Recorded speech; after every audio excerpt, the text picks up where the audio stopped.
नमस्कार मित्रों, धर्म मीमांसा में आप सबका स्वागत है। हम लोग श्री हनुमान चालीसा पर चर्चा कर रहे हैं और आज उसकी चर्चा का समापन सत्र है। तो स्मरण करते हैं श्री हनुमान जी का और भगवान श्री राम का। अतुलित बलधामम हेम शैलाभदेहम धनुर्वन कृष्णानम ज्ञानिनाम अग्रगण्यम सकल गुण निधानम बादराणाम अतीशम रघुपति प्रिय भक्तम वाज्जातम नमामि। मनोजवम मारुतुल्य वेगम जितेन्द्रियम बुद्धिमतां वरिष्ठम वातात्मजम वानरयूथ मुख्यम श्रीरामदूतम शरणं प्रपद्ये।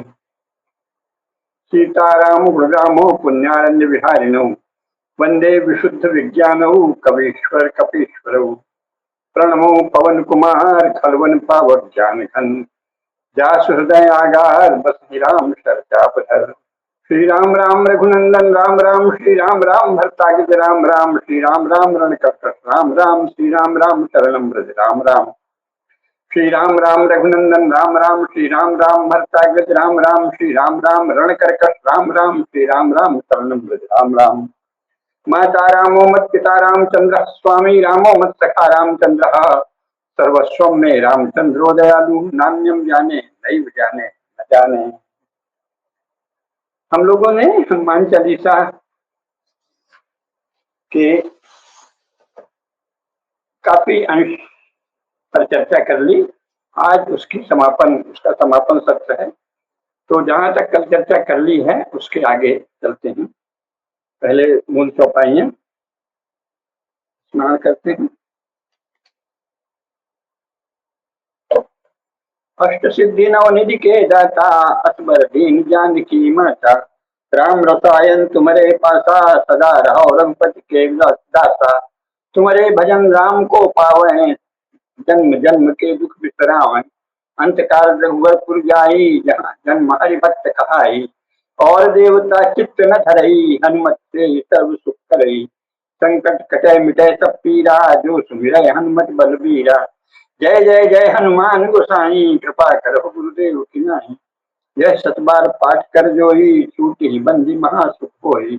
जो यह पढ़े हनुमान चालीसा होय सिद्ध साखी गौरी सा। तुलसीदास सदा हरि तेरा की जय नाथ हृदय महाडेरा। पवन तनय संकट हरन मंगल मूर्ति रूप राम लखन सीता सहित हृदय बसो सुरभूप सिया बलराम चंद्र जय। ये तो चौपाइयां हैं मित्रों, इनका सरल अर्थ आप लोग जानते ही हैं, फिर भी एक बार फिर स्मरण कर लें कि गोस्वामी तुलसीदास जी कह रहे हैं कि हे महावीर स्वामी, हे हनुमान जी स्वामी, जानकी माता ने आपको यह वर दिया है कि आप आठों सिद्धियों और नवोनिधियों के दाता हैं। ध्यान से एक एक शब्द सुनिएगा। आठों सिद्धियां और नवनिधि हैं, केवल इतना नहीं कहा है, वो तो है ही, लेकिन इनमें ये सामर्थ्य है कि वो अन्यों को भी जो सुपात्र होंगे अष्ट सिद्धि नवनिधि के दाता, अर्थात हनुमान जी स्वामी आठों सिद्धियों और नवोनिधियों को दूसरों को देने में समर्थ हैं। क्यों? असबर दीन जानकी माता, जानकी माता ने वर दिया। उनके पास राम रसायन है। राम रसायन आगे और चर्चा करेंगे। आज उससे श्रेष्ठ संसार में क्या रसायन होगा? रसायन वो है जो शरीर को न केवल निरोग और बल स्फूर्ति से भर दे, बल्कि उसमें एक तरह से नया कायाकल्प जैसा कर दे, नई ऊर्जा नई शक्ति का संचार कर दे। राम रसायन तुम्हारे पासा सदा रहो रघुपति के दासा। रघुपति के पासा आप सदा रघुपति के ही समीप रहते हैं। रघुपति के दासा भी हैं कि वो सदा भगवान श्री राम की सेवा में रहते हैं। फिर क्या कहा? तुम्हारे भजन राम को पावे जन्म जन्म के दुख बिसरावे। आपका भजन करने से भगवत प्राप्ति होती है और जन्म मरण के बंधन से मुक्ति प्राप्त होती है, या जन्म जन्म के दुख नष्ट हो जाते हैं, उनके संस्कार तक समाप्त हो जाते हैं, है ना? तुम्हारे भजन राम को पावे, जन्म जन्म के दुख बिसरावे, अंत काल रघुवरपुर जाई, जहाँ जन्म हरि भक्त कहाई। आपका भक्त भगवान के धाम को जाता है, वह हरिभक्त के रूप में ही जन्म लेता है, इसीलिए अन्य किसी देवता में मन क्या लगाना। हनुमान जी की आराधना रूपी सेवा से सभी सुख सुलभ होते हैं। आन देवता चित्त न धरे, हनुमत से सर्व सुख करे, संकट कटे मिटे सब पीरा, जो सुमिरै हनुमत बलबीरा। तुलसीदास जी कहते हैं कि हनुमान बलवीर महावीर हनुमान जी के स्मरण से सभी संकट कट जाते हैं, समस्त पीड़ाएं मिट जाती हैं। हे हनुमान जी, हे स्वामी, आपकी जय हो। जय जय जय हनुमान गोसाई, कृपा करो गुरुदेव की नाई।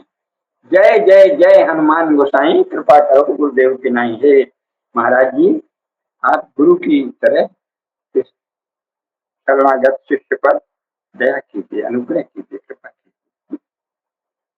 जो इस हनुमान चालीसा को श्रद्धा पूर्वक 100 बार पढ़ता है, वह समस्त बंधनों से मुक्त हो जाता है और महान सुख पाता है। जो यह पढ़े हनुमान चालीसा, यह 7 बार पाठ कर जोई, सुनते ही बंदी महासुख होई।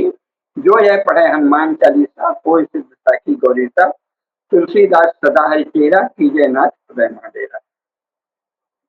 जो भी इस हनुमान चालीसा का श्रद्धा पूर्वक 100 बार पाठ करता है, वह समस्त बंधनों से मुक्त हो जाता है और गहन सुख पाता है, महान सुख पाता है। और जो इसका नियमित पाठ करता है, वह यथा समय सिद्ध हो जाता है, भगवान शंकर की कृपा से। साखी गौरी। तुलसीदास कहते हैं कि तुलसीदास आपका सदा दास है महावीर स्वामी, आप मेरे हृदय में निवास का अनुग्रह कीजिए। हे पवन पुत्र, आप समस्त संकट, पवन तनय संकट हरण, हे पवन पुत्र, आप समस्त संकट हरण करते हैं और मंगल मूर्ति। पवन तनय संकट हरण, मंगल मूर्ति रूप, आप मंगल मूर्ति हैं और भूप सभी सुरभूप है, यानी सभी देवताओं के शीर्ष। और भगवान श्री राम, श्री लक्ष्मण एवं माता सीता के साथ आपका मंगलमय रूप हमारे हृदय में निवास करे, ये विनती करते हैं। तो ये हनुमान चालीसा के अंतिम चौपाइयां और फिर ये दोहा,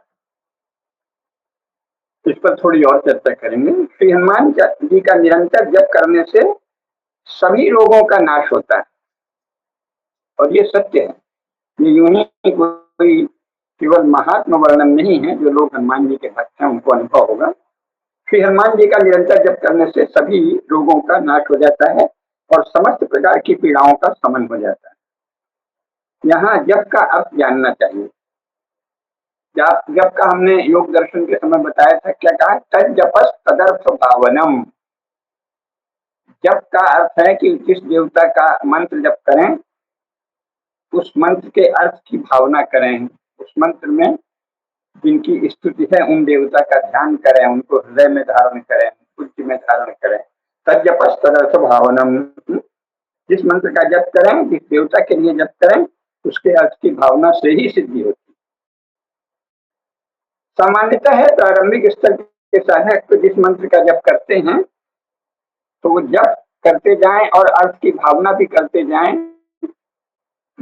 अर्थ सहित देवता के स्वरूप का ध्यान करते जाएं। ये सामान्यतः सरल नहीं होता प्रारंभ, तो बहुत अभ्यास करना पड़ता है। और इसीलिए कहा गया है कि पहले स्वाध्याय करिए, स्वाध्याय के बाद जप करिए, जप के बाद पुनः स्वाध्याय करिए। स्वाध्याय और जप का क्रम चलाते रहना चाहिए। तो स्वाध्याय करें, फिर ध्यान करें, और ध्यान के बल पर और ध्यान से प्राप्त दृष्टि के बल पर पुनः स्वाध्याय भी अपना अर्थ प्रकाशित करता है, और जो जब आप कर रहे हैं वो भी आपके भीतर प्रकाशित करता है। तो स्वाध्याय और जप से देवता प्रकाशित होते हैं। अतः हनुमान चालीसा का नियमित पाठ आवश्यक है। इसके साथ ही अन्य ग्रंथों के द्वारा शेष समय में हनुमान जी के स्वरूप के विषय में अधिक से अधिक रहस्य और ज्ञान प्राप्त करना चाहिए। उसके बाद उन सब अर्थों की भावना करते हुए ध्यान किया जाता है। इस प्रकार सब देवता प्रकाशित होते हैं और प्रसाद देते हैं, अर्थात अपने स्वरूप को साधक के सामने प्रकाशित कर देते हैं। यह स्थिति दीर्घ काल तक स्वाध्याय एवं जप के उपरांत ही आती है। इसे ही अगली चौपाइयों में स्पष्ट कर दिया गया है कि मन वचन और कर्म से हनुमान जी का जो ध्यान करता है उसे हनुमान जी सभी संकटों से छुड़ा देते हैं। तो मन क्रम वचन ध्यान जो लावे, इसका अर्थ है कि जो मन कर्म और वचन से ध्यान करे। एक अर्थ ये भी है कि मन हनुमान जी में लीन रहे और उस पवित्र मन के क्रम से ही अर्थात पवित्र मन के अनुसार ही वचन बोला जाए। मन क्रम वचन, आपका मन पवित्र है, भगवत भक्ति में हनुमत भक्ति में लीन है, उस मन के क्रम के अनुसार ही वचन बोलिए। मन क्रम वचन ध्यान जो लावे, तो ये भी है कि पवित्र मन के अनुसार ही वचन बोला जाए और वचन बोलते समय भी महावीर विक्रम बजरंगी जी का ध्यान करें। तो इसके दो अर्थ होंगे, मनसा वाचा कर्मणा आप ध्यान करें। दूसरा ये है कि ध्यानस्थ पवित्र मन के क्रमानुसार, मन के अनुसरण में ही वचन बोलें और भगवान का ध्यान करते रहें, महावीर विक्रम बजरंगी का ध्यान करते रहें। इस ध्यान में सहायक तत्व इससे आगे की चौपाई में बताए गए हैं, है ना। क्या कहा है, सब पर राम तपस्वी राजा, इनके काज सकल तुम साजा। ये ध्यान में सहायक चौपाई है। अगर आप इनका मनन करेंगे बार बार तो आपका ध्यान बहुत अच्छा गहरा होता जाएगा, प्रकाशित होता जाएगा। वो कहते हैं कि भगवान श्री राम त्रैलोक्य के अधिपति हैं और सर्वोच्च तपस्वी हैं। सब पर राम तपस्वी राजा, तपस्वी क्यों कहा है, वस्तुतः धर्म पूर्वक राज्य करने वाले सभी राजाओं को हमारे यहाँ तपस्वी और महात्मा कहा जाता रहा है। आप महाभारत पढ़िए, क्योंकि सनातन धर्म के अनुसार राज्य पद सरल नहीं है, बहुत कठिन है। राजा होना बहुत कठिन काम है। ये नहीं कि बस 3 तिक्रम कर लिए और एक से एक मूर्ख और बुद्धिहीन जड़ बुद्धि लोग भी अमेरिका के या CIA के या किसी के भी सहयोग से, पहले सोवियत संघ और KGB के सहयोग से प्रधानमंत्री बन जाए, ऐसा नहीं। राजपद बहुत कठिन है। एक तो जो राजा है उसके लिए कहा गया है कि वो वेद पढ़े, इतिहास पढ़े, न्याय दर्शन पढ़े और वार्ता पढ़े, अर्थात देश के समस्त उद्योगों, कृषि, कर्म, शिल्प, रूप, व्यापार, वाणिज्य, गौरक्षा, सभी प्रकार के जीवन विषयों के आधारभूत शास्त्रों का ज्ञान प्राप्त करना होता है राजा को। और साथ ही शस्त्रों का ज्ञान, शस्त्रों के संचालन का ज्ञान आज भी सदा राजा के लिए आवश्यक होते रहे। और अपने राज्य की सब परंपराओं का ज्ञान बहुत आवश्यक है। लोक यात्रा, वार्ता क्यों कहा है, वार्ता जो लोक में चारों तरफ जो भी परंपराएं हैं, आपके द्वारा शासित जो राज्य है उस राज्य की परंपराओं का आपको ज्ञान होना चाहिए, ताकि आप उनका संरक्षण कर सकें। और अगर उनमें कुछ अनुचित बात आ गई हो तो उसको वहां के उस परंपरा के मानने वाले लोगों से संवाद करके विद्वानों की सहायता से, विद्वानों की सम्मति से उसे दूर करें। तो लोक का जो भी विचार है, जो भी भाव है, जो भी परंपराएं हैं, उनका ज्ञान राजा को होना चाहिए। ये नहीं कि हमने सोशलिज्म पढ़ लिया, कम्युनिज्म पढ़ लिया, नेशनलिज्म पढ़ लिया, यूरोप की कोई एक किताब पढ़ ली है और फिर उसके अनुसार बताने लगे कि देश में ये होना चाहिए और नेशनलिज्म ये है और देश ऐसे मान होता है और सोशलिज्म ये। दुनिया का ज्ञान न कुछ, मर गए वो तो धूर्त थे, लेनिन, स्टालिन। लेकिन यहाँ के एक दो भले लोग भी आए सोशलिज्म के नाम पे, लोहिया जैसे लोग आए जो भले थे। अरे तो भाई कुछ उसका अर्थ तो जानते, जो चीज कहीं संसार में हुई नहीं, जो उसमें निहित नहीं है, जो समाज की गति नहीं है, उतना डॉक्टर लोहिया ने तो शुद्ध शुद्ध रूप से सोचा, शुद्ध रूप से सोचा। तो जो उन्होंने कहा वैसा तो उनका एक भी अनुयायी नहीं हुआ उस के अनुसार, और अंत में उनको व्यावहारिक स्तर पर छोटेपन पे आ जाना पड़ा। जाति, अगड़ी जाति, पिछड़ी जाति, मझोली जाति, ये सब कहना पड़ा। जातियों के आधार पे थोड़ा हल्ला हुड़दंग करके थोड़ा सा अस्तित्व रह गया। और क्या आप कर क्या पाए। तो आपका विचार, राजा का काम अमूर्त विचार करना राजा का काम नहीं। कोई पुस्तक पढ़ के उसमें से कोई विचार निकाल लिया और उसके अनुसार शासन को चलाने का प्रयास करने लगे, ये तो राजा का, राजपुरुष का काम नहीं। ये तो कुछ पागलों का काम है, अयोग्य लोगों का काम है। अमेरिका यूरोप में भी ऐसा कोई नहीं करता है। जो ऐसा दिखाता है कि हम किसी आइडियोलॉजी से चल रहे हैं वो झूठ होता है, बदमाश होता है। वो समाज को अपने एक गैंग है, एक ग्रुप है, उसकी सेवा में लगाना चाहता है। सारे कम्युनिस्ट क्या थे? कम्युनिस्ट पार्टी के जो टॉप के लीडर्स थे, गैंग गिरोह, उसकी सेवा में उन्होंने सोवियत संघ को लगा दिया और यहाँ चीन को लगा दिया। भारत में भी कम्युनिस्टों की यही कोशिश थी कि सारा देश हमारी सेवा में लगा रहे। सोशलिस्टों की भी, सोशलिस्टों में तो योग्यता भी नहीं थी, उतना बड़ा संगठन तंत्र भी नहीं था, लेकिन लालसा वही थी। और अब हो सकता है कि भाजपा के भी कुछ लोगों की वही लालसा हो नेशनलिज्म के नाम पर। आइडियोलॉजी राजपुरुषों का काम नहीं है, बदमाशों का काम है, धूर्तों का काम है। हम अमुक विचार के अनुसार देश चलेंगे तो क्यों चलाएगा भाई? फिर तो वोट क्यों लेता है? इसका मतलब कि छल बल से किसी तरह वोट को बहला फुसला के ले लेना चाहता है। लोगों को बहलाकर वोट मिल जाए, फिर हम फलाने विचार के अनुसार चलेंगे। वो आपके पिताजी का विचार होगा, आपके गुरु का विचार होगा, विदेशों में जो आपके गुरु बैठे हैं उनका विचार होगा।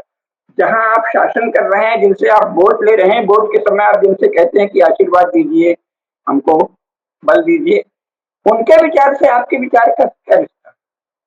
भारत के जनसाधारण लोग बहुत पढ़े लिखे शिक्षित, लेकिन अगर वो सनातन धर्म के शास्त्र पढ़े हैं, ऐसे हिंदुओं से ये सोशलिज्म, कम्युनिज्म, नेशनलिज्म, इसका क्या रिश्ता?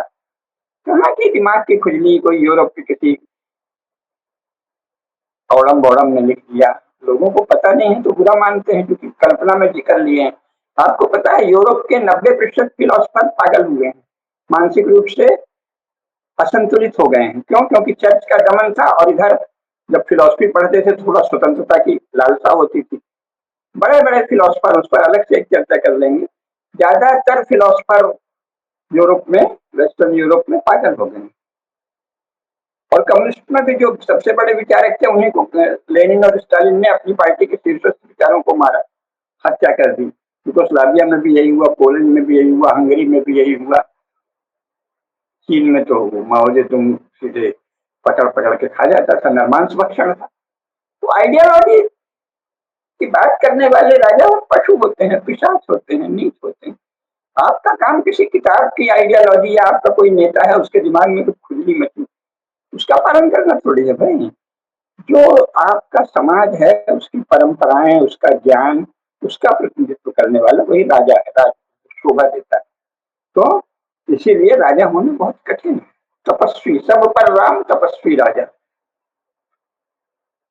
राजा वेद पढ़े, पुराण पढ़े, उपनिषद पढ़े, इतिहास पढ़े, न्याय दर्शन पढ़े और वार्ता पढ़े, अन्वेषिकी पढ़े और वार्ता पढ़े। वार्ता में कृषि, उद्योग, वाणिज्य, व्यापार, शिल्प सब आ जाते हैं। सबका ज्ञान हो और अपने प्रजा की सभी समुदायों के परंपराओं का ज्ञान हो, और देखे कि वो उसमें से जो धर्म में परंपराएं हैं, धर्म के सनातन धर्म से सम्मत, धर्म शास्त्रों से सम्मत जो परंपराएं हैं वो प्रवाहित रहे, मर्यादा की रक्षा हो, ये राजा का काम है। अपने दिमाग की खुजली से कानून बनाना राजा का काम नहीं है। इसीलिए वो राजा तो भोगी है जो अपने मन से कानून बनाता है, बदमाश है, दुष्ट है, कंस है, रावण है। जो समाज में प्रचलित ज्ञान परंपरा, न्याय परंपरा के अनुसार शासन चलाता है, अपनी बुद्धि उसमें नहीं घुसेड़ता, वह तपस्वी, सब पर राम, तपस्वी राजा। धर्म पूर्वक प्रजा का पालन महान राजधर्म है, उसको महान तपस्या भी कहा गया है। इसीलिए हमारे यहाँ श्रेष्ठ राजाओं को सदा महात्मा कहा गया है। महात्मा, युधिष्ठिर महात्मा, यहाँ तक कि धृतराष्ट्र को भी कई जगह महात्मा कहा गया है, क्योंकि वैसे वो शास्त्रों का ज्ञाता।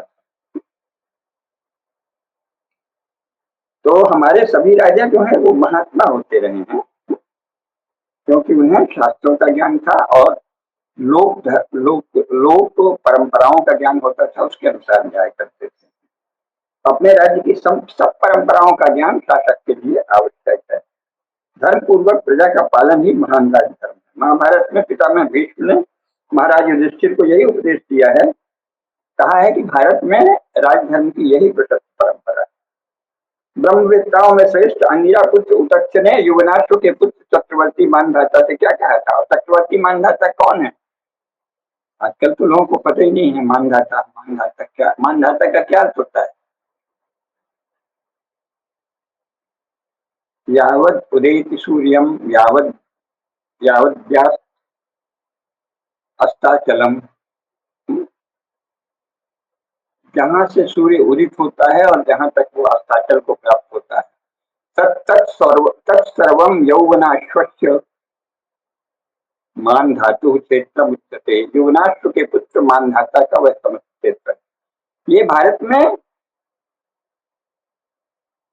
सभी शास्त्रों, धर्म शास्त्रों, पुराणों आदि में बारंबार आता है। और हमारे पंडित यही कह रहे थे। तो अंग्रेजों ने किसी पंडित से पूछा कि तुम्हारे यहाँ सबसे श्रेष्ठ राजा किनको कहा जाता है, तो उन्होंने बता दिया कि जो सूर्य जहां से उदित होता है और जहां अस्त होता है, उस समस्त क्षेत्र में जो शासन करे उसे चक्रवर्ती सम्राट कहते हैं। तो उन्होंने अपने बारे में भी किसी पंडित को पटा के किसी चाटुकार से ये कहलवा दिया कि इनके अंग्रेजों के राज में सूरज अस्त नहीं होता। और भारत में बहुत से लोग अभी तक बोलते हैं, अरे इतने दीनहीन गए गुजरे मूर्ख। स्वयं इंग्लैंड वालों की पुस्तक पढ़ लो भाई, उन्होंने क्या कहा है। इंग्लैंड की सभी पुस्तकों ने कहा है कि हमारा राज्य जैसे जगह जगह छिगली लगी हो या कोई बहुत बड़ी झील है, उसके एक किनारे से दूर दूर पे थोड़े छोटे छोटे पत्थर रख के कोई जाए किसी तरह, ऐसे हम भारत में थे। एक ब्रिटिश राज्य से दूसरे ब्रिटिश राज्य के दूसरे भारतीय एक ब्रिटिश राज्य के एक भारतीय क्षेत्र से ब्रिटिश राज्य के दूसरे भारतीय क्षेत्र सीधे जाना संभव नहीं था। बीच में किसी राजा की सीमा से गुजरते थे, इसीलिए उन्होंने यहाँ आने के पहले ही सब राजाओं से संधि कर दी। बहुत ही धूर्तता और चतुराई से आए थे, अन्यथा वो राजा उनको जगह ही नहीं देता, मार डालता।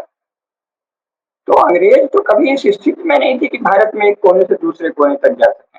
बीच में प्रायः हिंदू राजाओं के और कहीं कहीं मुस्लिम राजाओं, जगीरदारों, नवाबों के राज्य होते थे। और कहाँ का एक इलाका यहाँ है, एक इलाका वहां है, एक इलाका बीच में अंधेरा है, मुसलमानों का राज्य, फिर जाके उधर यूनाइटेड स्टेट्स ऑफ अमेरिका बना लिया। उसको कह दिया कि कभी सूर्यास्त नहीं होता। और चाटुकारों को क्या कहें, अधम। अरे चाटुकारिता की कोई मर्यादा रखो रे भागो। अंग्रेजों के राज्य में कभी सूरज नहीं डूबता था। अनपढ़, इतना मूर्ख, इतना ज्ञानी। उनका तो छिगली जैसा था, एक यहाँ एक यहाँ एक यहाँ, बीच में हिंदू राजाओं और कहीं मुसलमान राजाओं के राज्य से मिलते थे।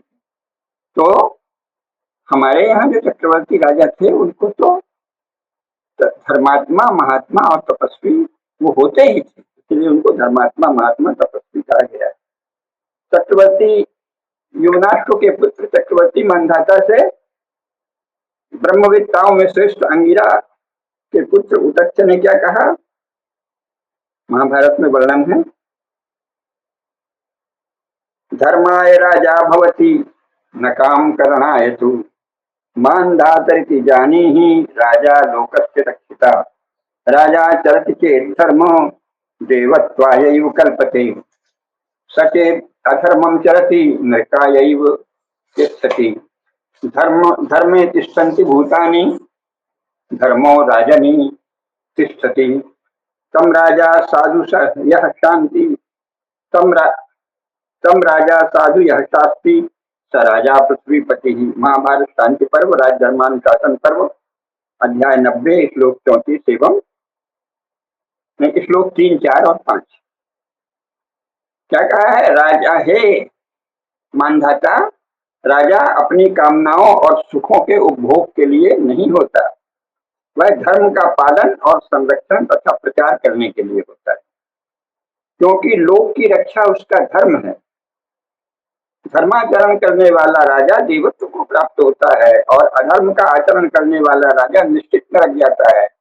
और भारत में 1947 से जो शासक हुए वो सब अधर्म का आचरण और धर्मनिरपेक्ष आचरण करने वाले हैं। ये महाभारत के अनुसार, शास्त्रों के अनुसार, सबके सब जो प्रधानमंत्री, राष्ट्रपति आदि हुए हैं, शास्त्रों के अनुसार तो वो नरकगामी। उन्होंने कहा अधर्म का आचरण करने वाला राजा निश्चित नरक जाता है। भारत में शासक होकर जिसने घोषित तौर पर सनातन धर्म की रक्षा को अपना राजधर्म नहीं बताया, ऐसे सभी राजा नरक के भागी होंगे, नरक जाएंगे। फिर उन्होंने कहा कि समस्त प्राणी धर्म में ही प्रतिष्ठित है। धर्मे तिष्ठन्ति भूतानि धर्मो राजने तिष्ठति। सभी प्राणी, सभी जीव धर्म में ही स्थित हैं, धर्म से ही उनकी स्थिति है और धर्म राजा में है। धर्म की स्थिति राजा के भीतर है, राजा के आचरण, राजा के कर्तव्य, राजा के बल, राजा की शक्ति में, राजा के कारण ही धर्म प्रतिष्ठित रहता है।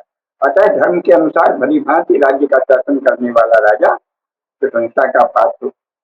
तुम राजा साधु या शास्त्री स राजा। जो राजा साधु शासन करता है, श्रेष्ठ शासन करता है, वही राजा कहे जाने लायक है पृथ्वी पर। इसलिए श्रेष्ठ राजा तपस्वी और महात्मा होता है। महाभारत में सर्वत्र हमारे सभी महान राजाओं को महात्मा कहा। फिर भगवान श्री राम तो मर्यादा पुरुषोत्तम महाराजा हैं, इसीलिए वे महान तपस्वी। 14 वर्ष का वनवास तो तपस्या था ही, राज्य का धर्मानुकूल संचालन भी सदा तपस्या कहा गया है हमारे शास्त्रों में। राज्य का धर्मानुकूल संचालन बहुत बड़ी तपस्या है। इसी धर्म बोध के कारण अपनी सब प्रकार से निर्दोष और यशस्विनी प्रिया भार्या को मात्र लोकापवाद की आशंका से अपनी छाती पर दुष्सह भार झेलते हुए महर्षि वाल्मीकि के पास वन में भेज दिया भगवान श्री राम। यह स्वयं में बड़ी तपस्या है। इसीलिए तुलसीदास जी ने लिखा है, सब पर राम तपस्वी राजा। ऐसे महातपस्वी महाराज श्री रामचंद्र जी के सभी कामों में जिनके कार्य सकल तुम साजा, हनुमान जी सदा स्वयं लगे रहते हैं, अर्थात भगवान की सेवा सहायता उनका स्वभाव ही। जैसा मैंने पहले बताया है, वस्तुतः तो ये स्वयं उनका कार्य ही है। हनुमान जी अपना ही कार्य करते हैं, क्योंकि वो तो राम से अभिन्न है। देवता तो परम सत्ता से अभिन्न है, तभी वो देवता है। लेकिन फिर भी स्तुति के अंग के रूप में ये कहा जाता है, भाई आपने भगवान के कार्य में योगदान दिया। इसीलिए महाकवि तुलसीदास यहाँ स्तुति करने के लिए कहते हैं कि सब पर राम तपस्वी राजा, जिनके कार्य सकल तुम साजा। तो उन्होंने अपना ही काम किया, आए ही इसी के लिए थे हनुमान जी। फिर तुलसीदास जी कहते हैं कि हनुमान जी में इतनी अधिक सामर्थ्य है कि वे सर्व समर्थ, सर्वव्यापी, सर्वशास्त्रा भगवान श्री राम का ही कार्य समझते हैं। तो हम सामान्य मनुष्यों के धर्म में मनोरथ पूरा करना उनके लिए बहुत सहज कार्य। सब पर राम तपस्वी राजा, जिनके कार्य सकल तुम साजा, और मनोरथ जो कोई लावे कोई अमित जीवन पावे। इसीलिए हम मनुष्यों के धर्म में मनोरथ पूरा करना तो उनके लिए बहुत ही सामान्य कृपा से ही सब संभव हो जाएगा। हनुमान जी की कृपा से जीवन के सर्वोत्तम फलों की प्राप्ति संभव है, और अन्य सामान्य जो दुख निवारण और सुख प्राप्ति है वो तो सहज संभव। तो क्या कहते हैं, चारों युग प्रताप तुम्हारा है प्रसिद्ध जगत उजियारा। हे महावीर स्वामी, आपका प्रताप सभी युगों में प्रसिद्ध है। तो यहाँ जो लोग नहीं जानते शास्त्र का पूरा संदर्भ, वो कहेंगे कि भाई सतयुग में हनुमान जी कहाँ थे, क्योंकि हनुमान जी का रूप भूल गया। शंकर सुवन केसरी नंदन, या शंकर स्वयं केसरी नंदन कुछ साधकों ने कहा है, रामभद्राचार्य जी ने कहा है। दोनों अर्थ सही हैं। शंकर स्वयं केसरी नंदन, शंकर सुवन केसरी नंदन, शंकर के अंश हैं। तो सतयुग में तो भगवान शंकर सतयुग में तो थे ही, और सतयुग में भी भगवान शिव के अनुग्रह से ही सब कल्याण होता था। इसलिए भगवान शिव सतयुग में भी अनुग्रह करते ही थे, और वो हनुमान जी का ही तो मूल रूप है। शिव का ही रूप हनुमान जी हैं, तो हनुमान जी का मूल कहाँ है? शिव में, शंकर जी। तो चारों युग में, सतयुग में वो स्वयं शंकर के रूप में प्रसिद्ध थे, उनका प्रताप। चारों युग प्रताप तुम्हारा है प्रसिद्ध जगत उजियारा। तो सतयुग में उनके प्रताप का उजाला भगवान शंकर के रूप में दिखा। त्रेता युग में वो भगवान श्री राम के कार्य करने के लिए जो उनका अपना भी कार्य था, उसके लिए हनुमान जी बन के आए हैं। शंकर सुवन केसरी नंदन पवन पुत्र बनकर आए, और जिनमें शक्तियां हैं, देवता हैं, ये ध्यान रहे। तो उनको मूर्खों की तरह, मनुष्य की तरह, जीव की तरह मत देखते हो। तो फिर तुम साधना में क्या करोगे? छोड़ दो। अगर तुम उनको साधारण मनुष्य की तरह देखते हो, सोचते हो, विवेचित करते हो, कल्पना करते हो, भावना करते हो, ध्यान करते हो, तो छोड़ दो ना। फिर तुम अगर उनका मनुष्य के रूप में ध्यान कर सकते हो तो तुम उनसे बड़े हो गए। वो तो चिन्मय शक्तियां हैं, जिनके लिए केवल वाणी का प्रयोग उनकी दिव्यता और गुणों के संकेत के लिए होता है। तो त्रेता युग में भगवान श्री राम के कार्य के लिए उनकी भूमिका जगत विख्यात है। द्वापर में कौरव सेना के विध्वंस के लिए अर्जुन के रथ पर वे विराजे थे। भगवान श्री कृष्ण और श्री हनुमान जी ने ही महाभारत में वास्तविक संहार किया था। तो अर्जुन तो निमित्त मात्र था, और कलयुग में भी हनुमान जी प्रत्यक्ष देवता है। पापियों का विनाश और धर्म की प्रतिष्ठा, यह हनुमान जी का सहज कार्य है कलयुग में। साधुओं और संतों के रखवाले तो है ही। तो सब पर राम तपस्वी राजा, जिनके काज सकल तुम साजा, और मनोरथ जो कोई लावे, सोई अमित जीवन फल पावे। चारि युग प्रताप तुम्हारा, है प्रसिद्ध जगत उजियारा। साधु संत के तुम रखवारे, असुर निकंदन राम दुलारे। राम दुलारे क्यों है? क्योंकि असुर निकंदन है। सदा मैंने बार बार स्मरण दिलाया है कि भगवान राम रावण को अमात्यों, मंत्रियों, सहायकों,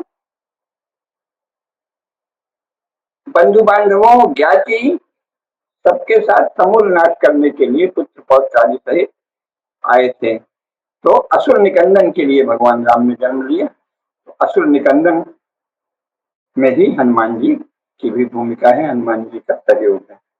तो सब पर राम तपस्वी राजा, तिनके काज सकल तुम साजा, और मनोरथ जो कोई लावे, सोई अमित जीवन फल पावे। चारि युग प्रताप तुम्हारा, है प्रसिद्ध जगत उजियारा। साधु संत के तुम रखवारे, असुर निकंदन राम दुलारे। और अष्ट सिद्धि नवनिधि के दाता, असबर दीन जानकी माता। माता जानकी जगत जननी जो है ना, तो अतिशय प्रिय करुणा निधान की जगत जननी जानकी माता जो है, उन्होंने उन्हें क्या वर दिया था? अष्ट सिद्धि नवनिधि के दाता। अगर कोई सत्पात्र हो, कोई सत्पात्र मिले तुम्हें, राम भक्त, भगवत भक्त, धर्मनिष्ठ, तो तुम अपने अनुग्रह से कोई भी सिद्धि और निधि प्रदान कर सकते हो। अगर कोई सुपात्र भक्त दिखेगा तो हनुमान जी जैसी उसकी पात्रता होगी, उस प्रकार की सिद्धि और निधियां दे देंगे। अष्ट सिद्धि नवनिधि के दाता, असबर दीन जानकी माता। दूसरों को दे देंगे, जो सुपात्र दिखेगा उसको अष्ट सिद्धियां देने की, नवनिधि देने की हनुमान जी की सामर्थ्य है। ये नहीं कि उनमें उनके पास आठों सिद्धियां हैं, नवो निधियां हैं, तो बहुत छोटी चीज है। सामान्य मनुष्य रूप में आपने संयम किया, साधना की, योगी किया, योग किया, योग में आगे बढ़े तो विशिष्ट हो जाएंगे और आपको अष्ट सिद्धि नवनिधि मिल जाएगी। लेकिन हनुमान जी देते हैं अष्ट सिद्धि नवनिधि के दाता, असबर दीन जानकी माता। कितनी बड़ी, क्योंकि वो स्वयं प्रभु में है, प्रभु का अंश है, प्रभु से अभिन्न है। आठ सिद्धियां कौन कौन सी हैं? अणिमा, अणिमा का क्या अर्थ है? सूक्ष्म रूप धारण करने की शक्ति। और लघिमा, देह को भारहीन कर लेने की शक्ति। महिमा अर्थात रूप का विस्तार करने की शक्ति। प्राप्ति अर्थात कोई भी इच्छित वस्तु प्राप्त कर लेने की सामर्थ्य। प्राकाम्य अर्थात बिना किसी अवरोध के कामना पूर्ति की सामर्थ्य। तो अणिमा, लघिमा, महिमा, प्राप्ति, प्राकाम्य। अणिमा, लघिमा, महिमा, प्राप्ति, प्राकाम्य, ये पांच हो गए। और वशित्व अर्थात समस्त जगत को, पांचों महाभूतों को और उनसे निर्मित सभी पदार्थों को वश में करने की सामर्थ्य को वशित्व कहते हैं। ईशित्व संपूर्ण ऐश्वर्य का स्वामित्व। और यक्ष कामावसायित्व अर्थात जो भी संकल्प मन में आए उसकी पूर्ति हो जाए, ऐसी सामर्थ्य। ये आठ सिद्धियां हैं, जिसके विषय में जो चाहे वह हो जाए। तो आठ सिद्धियां कौन कौन सी हमने गिनाई? अणिमा, लघिमा, महिमा, तीन प्राप्ति, प्राकाम्य, वशित्व, ईशित्व और यत्न कामावसायित्व। जो भी संकल्प मन में करना है उसकी पूर्ति हो जाना, ये आठ सिद्धियां हैं। और नौ निधियां क्या है? सामान्यतः उन्हें कुबेर की नौ निधियां कहा जाता है। तो कुबेर की निधियां बहुत छोटी चीज है। कुबेर की निधियां हैं पद्म, महापद्म, नील, मुकुंद, नंद, मकर, कच्छप, शंख और खरव आदि कुबेर जी की नौ निधियां हैं। तो वो नौ निधि नहीं है, वो नौ निधि बहुत छोटी है। वो नौ निधि तो जो प्रधान जय नाम की सिद्धि है योगी को, हनुमान जी जैसे योगी को प्रधान जय नाम की जो सिद्धि है उसी में वो नौनिधि कुबेर वाली आ जाएंगे। योगी को जो नौनिधियां हैं, हनुमान जी को जो नौनिधियां हैं वो है रूप, लावण्य, बल, वज्र संघनत्वम और मनोजयित्व।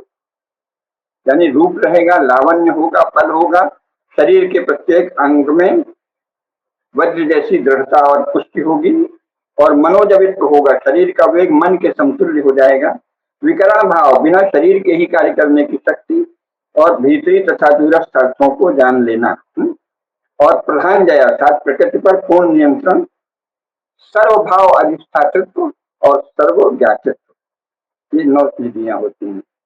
समस्त भावों का स्वामित्व और अतीत, वर्तमान और अनागत के विषय में पूर्ण यथार्थ ज्ञान, योगी की ये 9 सिद्धियां। तो तुलसीदास जी कहते हैं कि आप सदा भगवान श्री राम की सेवा में रहते हैं। अष्ट सिद्धि नवनिधि के दाता, असबर दीन जानकी माता, तुम्हारे भजन राम को पावे। है ना? भगवान के लिए क्या कहा उन्होंने कि आप जो हैं अष्ट सिद्धि नवनिधि के दाता, असबर दीन जानकी माता, राम रसायन तुम्हारे पासा, सदा रहो रघुपति के दाता, तुम्हारे भजन राम को पावे, जन्म जन्म के दुख विश्राम, अंत काल रघुवर पुर जाई, जहाँ जन्म है भक्त कहाई।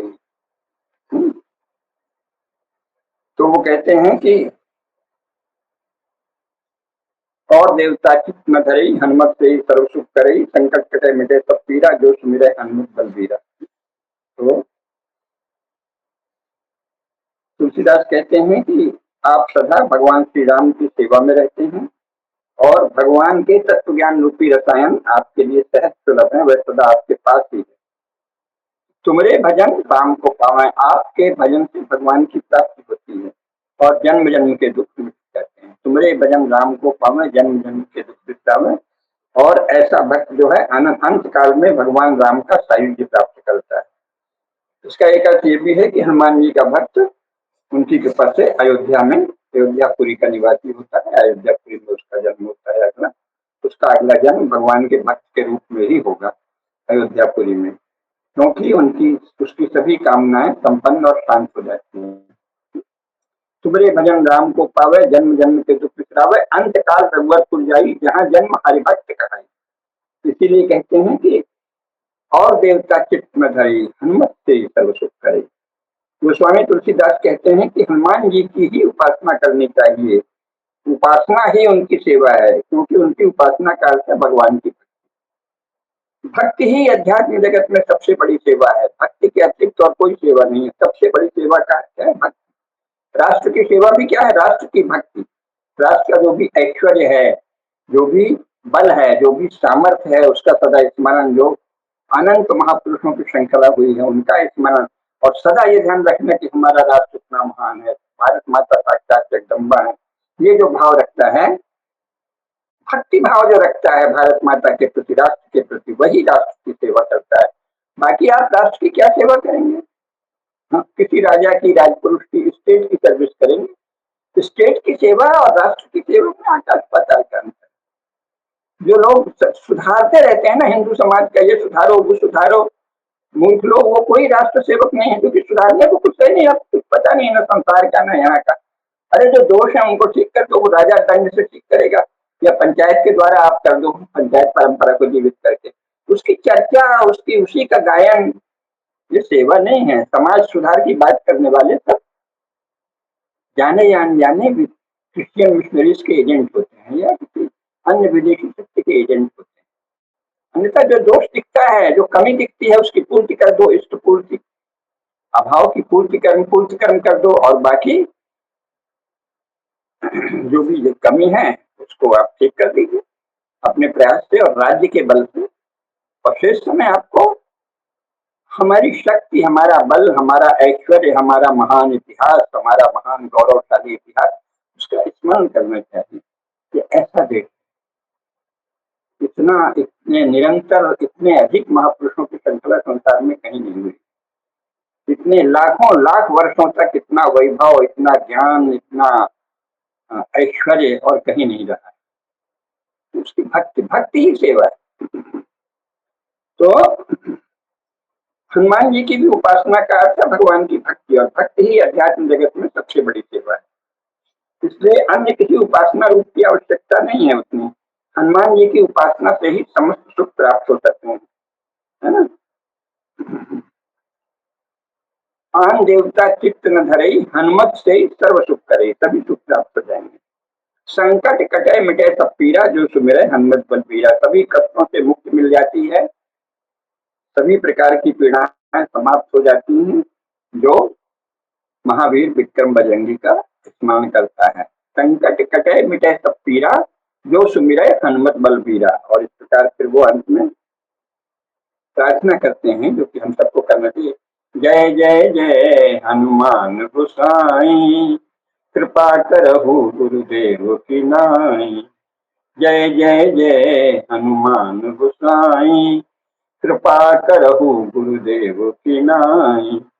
जय जय जय हनुमान गोसाई, कृपा करहु गुरुदेव की नाई। सदा अंत में इसको बारंबार इस चौपाई को मन में स्मरण कर लेना चाहिए। उसके अर्थ है जय जय जय हनुमान गोसाई, कृपा करहु गुरुदेव की नाई। हे महावीर स्वामी, हे हनुमान जी, मुझ पर गुरुदेव की तरह, गुरुदेव के रूप में अनुग्रह कीजिए। आप मेरे गुरु में, आज यदि आप इस चौपाई को मन से पढ़ेंगे तो हनुमान जी स्वयं आपके गुरु बनेंगे, या आपको जैसी आपकी पात्रता है उसके अनुसार गुरु बहुत जल्दी मिल जाएगा।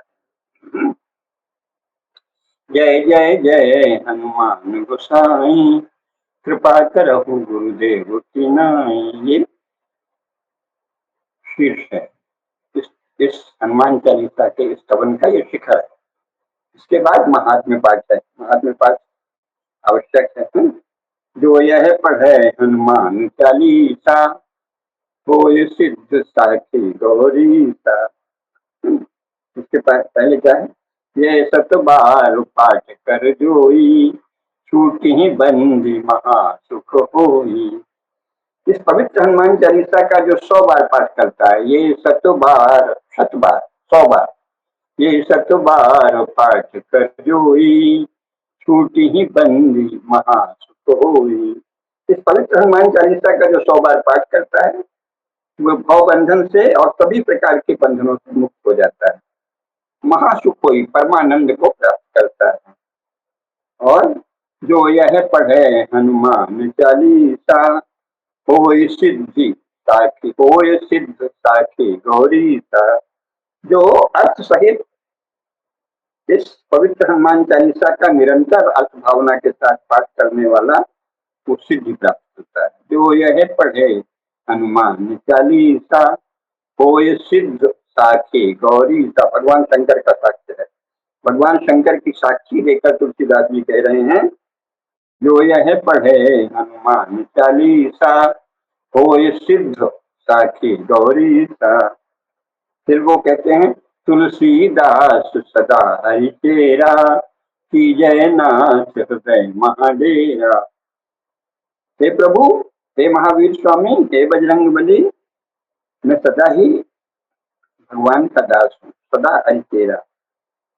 और दास की तरह आपसे विनती कर रहा हूँ कि हे प्रभु, हे शंकर करण पवन पुत्र, हे महावीर स्वामी, हे बजरंग बली, हे मंगल मूर्ति, हे देव शिरोमणि, आप श्री राम, श्री लक्ष्मण और माता सीता सहित मेरे हृदय में निवास कीजिए। जय जय जय हनुमान गोसाई, कृपा करहु गुरुदेव की नाई। जो 100 बार पाठ कर कोई, टूट ही बंदी महासुख होई। जो यह पढ़े हनुमान चालीसा, होय सिद्ध साखी गौरी सा। तुलसीदास सदा हरि तेरा, की जय नाथ हृदय महाडेरा। पवन तनय संकट हरन, मंगल मूर्ति रूप। राम लखन सीता सहित, हृदय बसहु सुरभूप। सियावर रामचंद्र की जय, उमापति महादेव की जय। पवन सुत हनुमान की जय, गोस्वामी तुलसीदास की जय। बोलो भाई सब संतन की जय। धर्म की जय हो, अधर्म का नाश हो, प्राणियों में सद्भावना हो, विश्व का कल्याण हो। नमः पार्वती पतये, हर हर महादेव।